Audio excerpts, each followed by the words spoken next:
दोस्तों, क्या आपने कभी सोचा है कि कुछ स्टूडेंट्स सेम पेपर में एवरेज रह जाते हैं, कुछ फेल हो जाते हैं और कुछ उसी पेपर में टॉप कर जाते हैं। डिफरेंस सिर्फ नॉलेज का नहीं होता, डिफरेंस होता है एग्ज़ाम हॉल स्ट्रेटेजी का।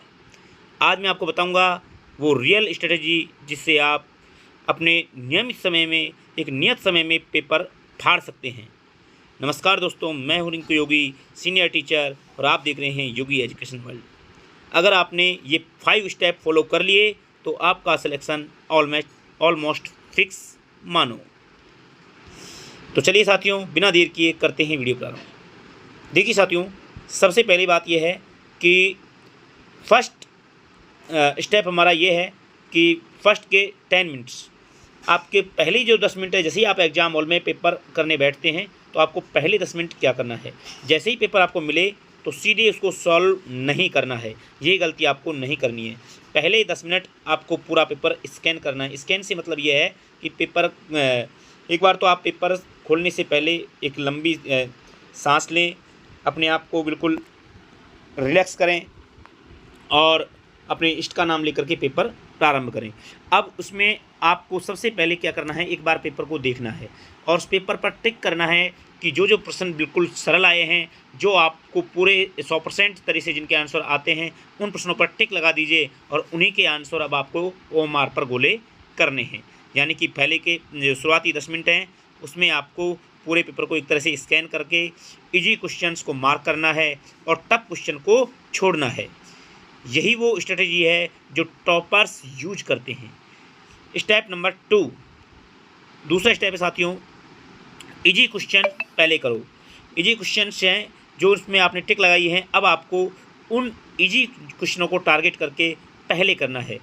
बहुत से स्टूडेंट बड़ी गलती ये करते हैं कि पहले टफ क्वेश्चन पकड़ लेते हैं और उसी में अपना टाइम वेस्ट कर देते हैं। आपको ये नहीं करना है। सबसे पहले आपको इजी क्वेश्चन करने हैं जिनमें क्या होता है कि अपनी श्योरिटी ज़्यादा होती है। जो श्योर आपको पता होता है कि इनके आंसर हमें 100% आते हैं, उन्हीं क्वेश्चनों को आपको अटेम्प्ट करना है। इससे आपका कॉन्फिडेंस बढ़ेगा और टाइम भी बचेगा। याद रखो, इजी मार्क्स कभी मत छोड़ो। यदि आपने इजी क्वेश्चंस गलत कर दिए तो आप समझो कि सैकड़ों विद्यार्थियों से पिछड़ चुके हैं। इसलिए सरल जो क्वेश्चन आते हैं वो आपको हर हाल में सही ही करने हैं, क्योंकि वो ऑलमोस्ट सभी विद्यार्थियों के सही भी होते हैं। इसलिए सरल क्वेश्चनों पर कोई गलती नहीं करनी है। स्टेप नंबर 3 है टाइम मैनेजमेंट फॉर्मूला। देखिए साथियों, पेपर चाहे आपका 3 घंटे का हो, सेकंड पेपर है, या आपका फर्स्ट पेपर जैसे कि 1.5 घंटे का फर्स्ट ग्रेड में होता है, 2 घंटे का सेकंड ग्रेड में होता है, तो जो भी आपका टाइम है आपको पेपर को ऐसे डिवाइड करना है कि आपको उसको 3 राउंडों में जो है वो कंप्लीट करना है। फर्स्ट राउंड में आपको इजी क्वेश्चंस अटेम्प्ट करने हैं और इसमें आप देखोगे कि लगभग आप पेपर का 40 से 50% जो है पार्ट कर लेंगे। उसके बाद सेकंड राउंड में आपको मॉडरेट लेवल के क्वेश्चन करने हैं। वो क्वेश्चंस करने हैं जहां आपको 2 ऑप्शनों में कन्फ्यूजन है, ठीक है, यानी जिनको आप 2 आंसरों में कन्फ्यूजन है कि ये भी हो सकता है, जैसे मान लो ए भी हो सकता है और डी भी हो सकता है, तो आपको ऐसे कन्फ्यूजन यदि है तो वो सेकंड राउंड में वो प्रश्नों को अटेम्प्ट करना है।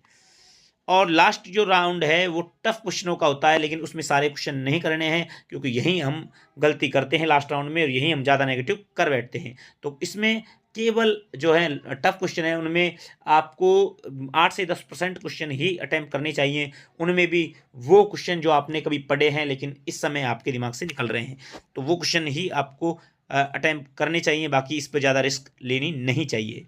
ये फॉर्मूला फॉलो किया तो पेपर कभी आपका इनकम्प्लीट नहीं रहेगा और आप एक अच्छा स्कोर कर पाएंगे। स्टेप नंबर 4 है साथियों, गैस वर्क स्मार्ट तरीके से। अगर आप एक स्मार्ट तरीके से गैस वर्क करते हैं तो पेपर जो है वो अच्छे जाने की संभावनाएं बहुत ज़्यादा बढ़ जाती हैं। आपको ब्लाइंड गैस नहीं करना है। आपको ब्लाइंड गैस बिल्कुल नहीं करना है। आपको ऑप्शंस को देखना है और उनको एलिमिनेट करना सीखना होगा। जैसे मान लो कोई प्रश्न के 4 ऑप्शन है और आपको इसमें से एलिमिनेट करना है कि ये ए ऑप्शन तो इसमें हो ही नहीं सकता और ये बी भी इसमें नहीं हो सकता। अब आपको लग रहा है कि सी और डी में से कोई हो सकता है, तो इस तरह से एलिमिनेट करना सीखिए। एलिमिनेट करके अगर आप आंसर तक पहुंचते हैं तो आप जो है वो एक स्मार्ट तरीके से गैस कर रहे हैं। आपको ब्लाइंड गैस नहीं करना है। आपको जैसे ही आप एलिमिनेट का तरीका अपनाते हो, तो जो उसमें से आपको 2 गलत दिख रहे हैं उनको हटाओ। बाकी जो आपको 2 में से लॉजिकल आपको लगे आंसर, उसी को आपको आंसर चुनना है। और इसमें भी जो आपका दिमाग फर्स्ट बार आप क्लिक करता है कि ये आंसर है, फर्स्ट बार पढ़ने पर जो आपको आंसर क्लिक होता है वही आंसर होने की संभावना ज़्यादा होती है, इसलिए उसको ही आपको अटेम्प्ट करना है। इससे क्या होगा, आपकी एक्यूरेसी बढ़ेगी और रिस्क भी कम होगा। और लास्ट 5 स्टेप है, स्टेप नंबर 5 है अपना, लास्ट के 15 मिनट जो कि गोल्डन टाइम होता है। यही वो टाइम होता है साथियों जिसमें बहुत सारे साथी जो हैं वो अधिक क्वेश्चनों को अटेम्प्ट करते हैं और नेगेटिव अधिक कर बैठते हैं, और इन्हीं नेगेटिव की वजह से वो हर बार बाहर हो जाते हैं। तो इसलिए लास्ट के 15 मिनट बहुत इंपॉर्टेंट होते हैं। इसमें OMR को आपको चेक करना है, अनआंसर्ड जो क्वेश्चंस हैं उनको देखना है और उनको एक बार दोबारा से पढ़ना है। हो सकता है कि आप उनमें से 1-2 क्वेश्चन जो हैं वो सही कर पाओ।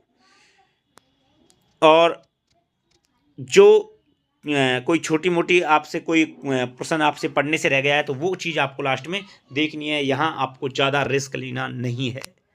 कई स्टूडेंट्स यहीं मार्क्स लॉस कर देते हैं, इसलिए आपको यहाँ सेफ खेलना है, सेफ बच करके रहना है। अगर आपने ये 5 स्ट्रेटेजी फॉलो कर ली तो बिलीव करो साथियों, आपका रिजल्ट बदल जाएगा। अब कमेंट में बताओ आप एग्जाम में सबसे बड़ी गलती क्या करते हैं, आपका सिलेक्शन किस वजह से नहीं हो रहा है। क्या वो नेगेटिव मार्किंग है, या आपकी पढ़ाई में कमी है, या आपका पेपर करने का तरीका सही नहीं है। हमें कमेंट करके अवश्य बताइए। वीडियो पसंद आया तो उसको लाइक करो और ऐसे ही एग्जाम हैक्स के लिए चैनल को सब्सक्राइब करो। मिलते हैं नेक्स्ट वीडियो में, तब तक के लिए जय हिंद, जय भारत।